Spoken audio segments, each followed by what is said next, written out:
Welcome back to Sara Gonzales Unfiltered. Listen, I'm just going to go ahead and say I think it's time that we take a really long, hard, reflective look at who we are allowing in Congress. You know, used to that was like a respectable position. And now we're just letting anyone just go take the post. And turns out some of these people are traitors. Now, we touched a little on this yesterday. Several Democrats, they put out a video calling for a full-blown like military insurrection, I guess, against Donald Trump. Here's that if you missed it. We want to speak directly to members of the military and the intelligence community who take risks each day to keep Americans safe. We know you are under enormous stress and pressure right now. Americans trust their military. But that trust is at risk. This administration is pitting our uniformed military and intelligence community professionals against American citizens. Like us. You all swore an oath to protect and defend this Constitution. Right now, the threats to our Constitution aren't just coming from abroad, but from right here at home. Our laws are clear. You can refuse illegal orders. You can refuse illegal orders. You must refuse illegal orders. Your vigilance is critical. And know that we have your back. Because now, more than must. The American people need you. We need you to stand up for our laws, our Constitution, and who we are as Americans. Don't give up. Don't give up. Don't give up. Don't give up the ship. I mean, what a bunch of losers. First of all, failed theater kids at work. They really thought they did something. Now, people have been asking them to point to exactly what's the illegal order? What is it that you want to do this big dramatic video? What is the order? Can you point to it specifically? Like, show me on the doll where Donald Trump hurt you. Nobody can say, but be that as it may, they are still encouraging, you should refuse orders. In fact, it is your constitutional duty, apparently, to refuse orders from your boss. Sounds a little insurrection-y. Okay? It sounds a little insurrection-y is all I'm saying, because what I know is that they are encouraging this insubordination. They are encouraging not following instructions. And they're trying to twist it and say, you should not follow the law in order to follow the law. Like what? And so I'm just thinking, if we hold Democrats to the same standard that they have held us, that they have held Donald Trump to for the last 10 years, I'm just saying Donald Trump was impeached for saying much less, remember. I know that everyone here will soon be marching over to the Capitol building to peacefully and patriotically make your voices heard. Today we will see whether Republicans stand strong for integrity of our elections. He's telling people, encouraging people to peacefully and patriotically, which of course implies he would like the law to be followed, peacefully and patriotically make their voices heard. And the Democrats said we should remove him from office. And I'm just saying, if that's the case, we should be talking about removing these Democrats who are currently in office, who are encouraging something that is against the law. We should be encouraging them to just, hold themselves to those standards. We should be encouraging Republicans to remove them from office, give them the same treatment that they have given us for so long. Now, Donald Trump, I would say, not only does he agree with me, he, of course, in his Trump way, goes super hard about it. He says it's called seditious behavior at the highest level.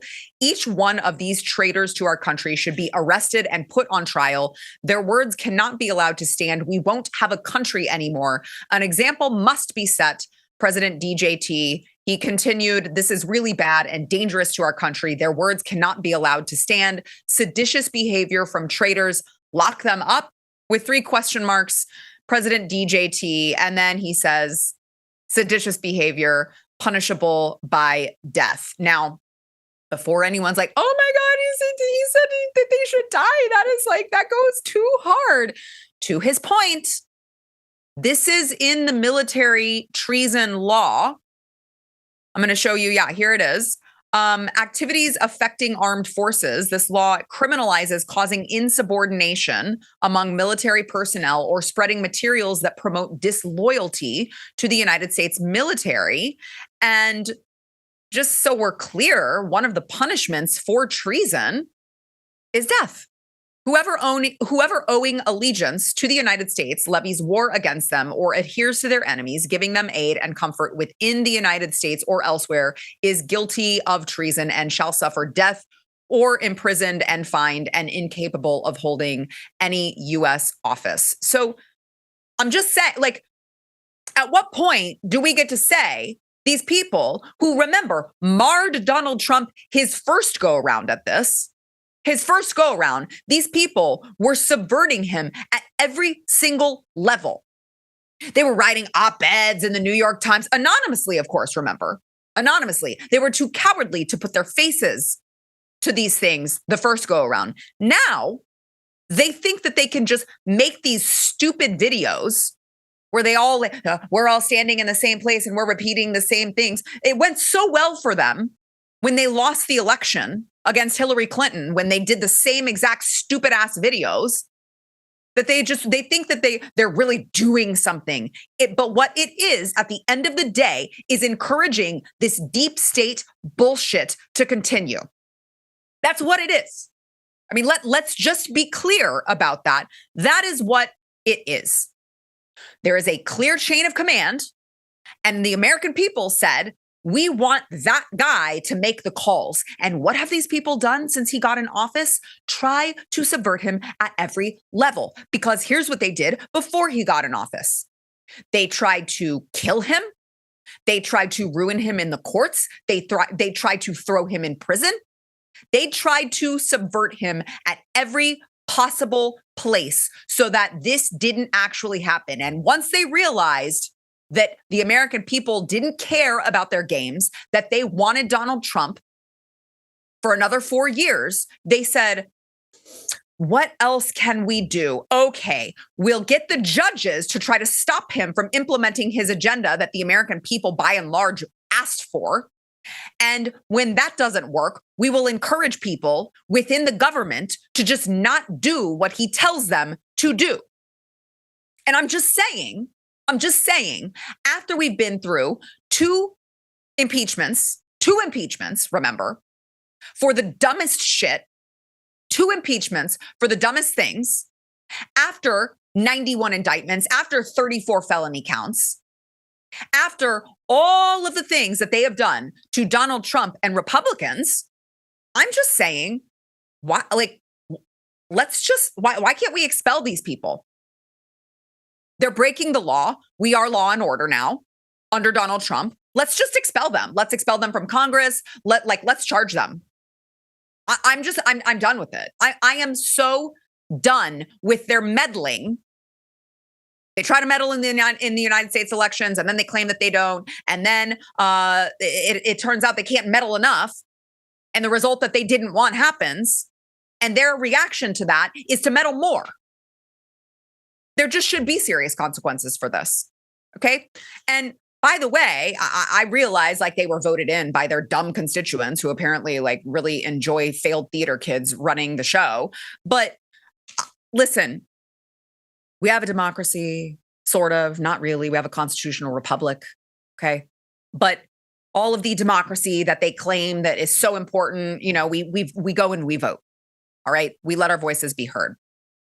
We could vote them out. However, new polling suggests that the process that we have in place isn't working. 51% of people say the United States, I hate that it uses the term democracy. It's not.